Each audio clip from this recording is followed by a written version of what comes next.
Hello students, this is Shweta Roy. This video is for Chapter 7 History Part 2 Urban Changes Under Colonialism. In this video, we will discuss some of the points about growth of new towns, administration in the new urban cities. In that we have the Cornwallis Code of 1793 and local administration, then municipality. Then we have the topic police reforms. So these are some of the important topics which we are going to discuss in this video.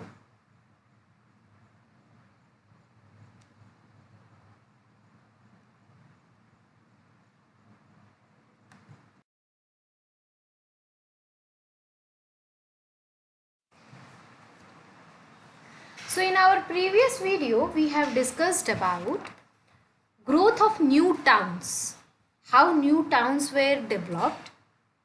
Also there were port cities, interior cities and hill stations which were developed, and what were the uses of those, why were they developed. Those all things we discussed in our previous video. We also discussed that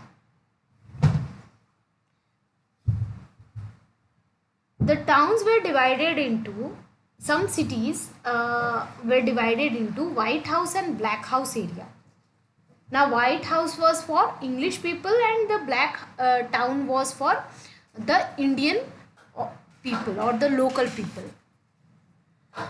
Now there were bastis. Now bastis were the small shanty townships which developed in the open areas, which was around big mansions, and they were mostly in the Calcutta. So in Calcutta there were many bastis. Also many smaller units of town were enclaved together to form the large townships like Daryaganj, Taimur Nagar, which is in Delhi. So many smaller units were enclaved together to form the large townships.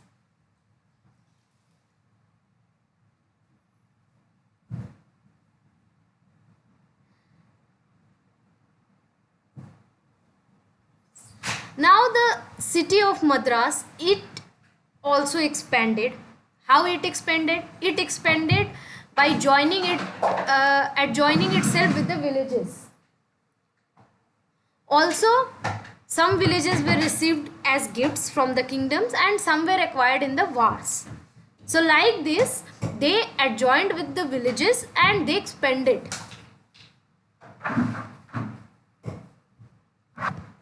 Also the English names were given to some of the towns, like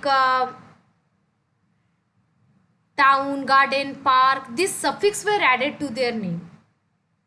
Like there were Model Town, Dilshad Garden, Chitranjan Park. So this kind of suffix were added to some of the small places which is in Delhi. These areas are in Delhi.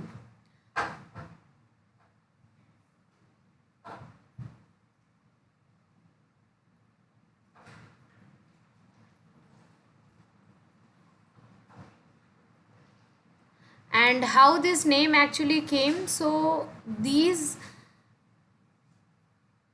are the terms which were translated and used for naming areas. So how it was translated? Puri. Puri is a Hindi word and it became town. Bagh. Bagh became garden. Kunj became woods. Viharas became sanctuaries. So like this, the Hindi words which was traditionally there, some traditional words were there, that was turned into English names. Like there was Kalyanpuri, Punjabi Bagh, Vasant Kunj, Preet Vihar. These areas were also there.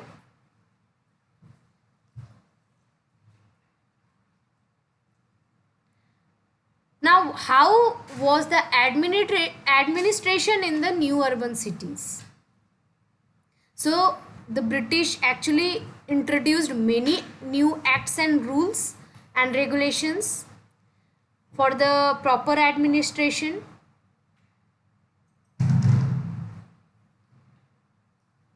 Now there were thick walls of the new urban cities which were broken up and the gates were fixed. There were wicket gates and back doors also. Those all things were fixed.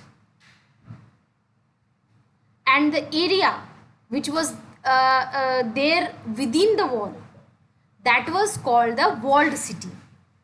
This walled city was divided into wards, which was thanas, and further it was subdivided into neighbors, that means muhallas. So there was a thick wall around the urban cities, and that thick wall was broken up, gates were fixed, and that was called walled city. Walled city was divided into thanas. Under walled city there were many thanas. Under those thanas there were many neighbors, mohallas. In this thana, that thana was under the thanedar. Thanedar was taking care of the thana, and the mohalla was under daroga. Daroga used to take care of the mohalla. And like this, the whole town was administered by the magistrate, who was kotwal. So first was kotwal. Under kotwal there was thanedar. Under thanedar there was daroga. Like this, the administration part was happening. The posts were divided. So now we will discuss about the Cornwallis Code of 1793 and local administration. So this Cornwallis Code was introduced in 1793, and it was actually an end to the local self-government system which was there in the native rulers. This Cornwallis Code was based on the principle of separation of powers.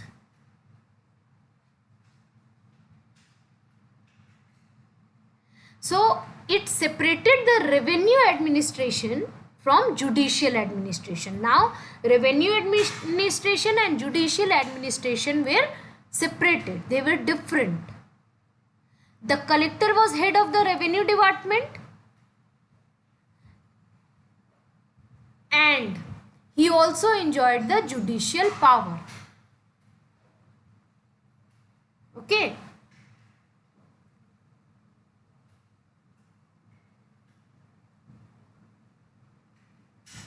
So earlier what was happening? The collector was the head of the revenue department, and he was also having the judicial powers. But with this Cornwallis Code, it was separated. Now the district collector was made the in charge of local administration, and a new officer who was called district judge, he was having the judicial and police powers. The collector was having, he was the in charge of administration, and there was district judge who was having the judicial and police powers. So these two were separated with this Cornwallis Code. Judicial power and revenue administration, this was separated. Now whatever local governments were there at the village level and district level, that all were abolished. Also earlier what was happening, the jamindars were maintaining the law and order. That task was also taken from the jamindar.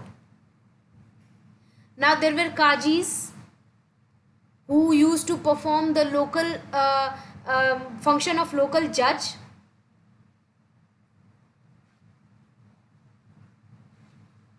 Now there was registrar who used to maintain the records of marriage in the Muslim community.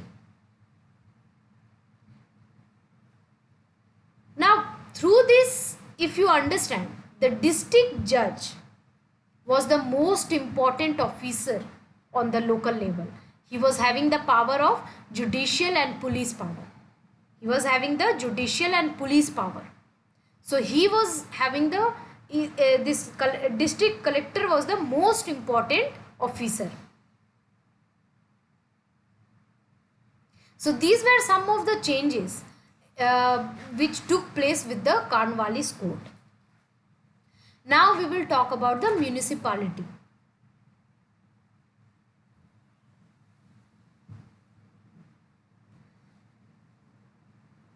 So with the Act 26 of 1850, the provision for a municipal government to administer the new major towns, this kind of provision was made. So now municipal government was administering the new major towns. So this Municipal Improvement Act was introduced in 1864. With this act, the municipality was made in charge of public health, maintenance of road and sanitation. District magistrate was appointed as the chairman of the municipality.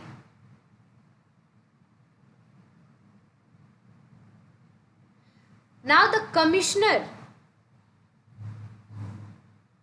used to assist the chairman of municipality if he discharged his functions. The commissioner were selected from the citizens of the city, the elite citizens of the city. Now, how this municipality was getting the revenue? So the main source of their revenue was road tax, bazaar tax, and the taxes which were there on the ferries. So these were the taxes which municipality was taking, and they were taking care of the public health, maintenance of road and sanitation.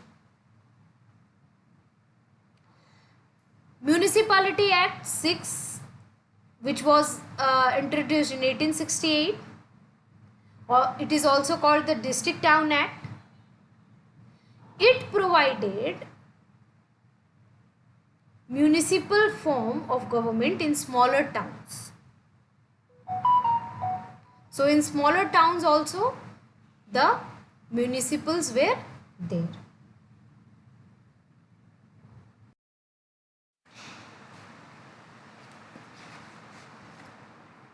Now we have the topic police reforms. So there was a police commission which was appointed in 1860. His work was to review the Thanedari police system which was there in the earlier period.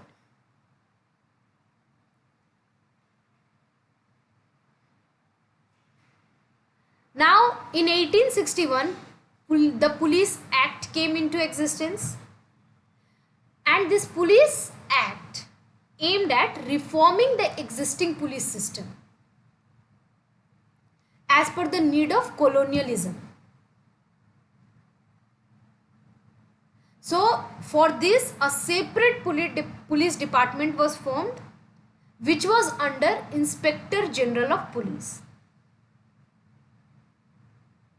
And this Inspector General of Police was made responsible for the working and discipline of entire police department. Also he was having a force of constables under him, and he was taking care of the efficient working and discipline of whole department. Inspector General was assisted by Deputy Inspector General, and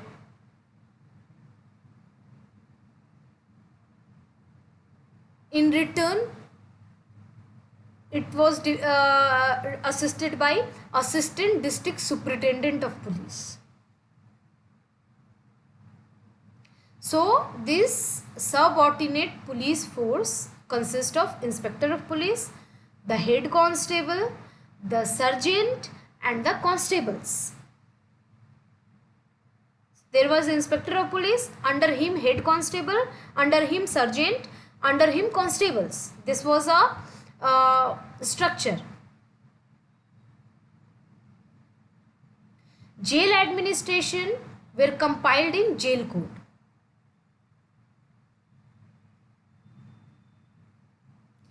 This provision which was there, this Police Act of 1861, it continued till the end of British rule. And there were some minor amendment in that, but it continued till the end of the their rule.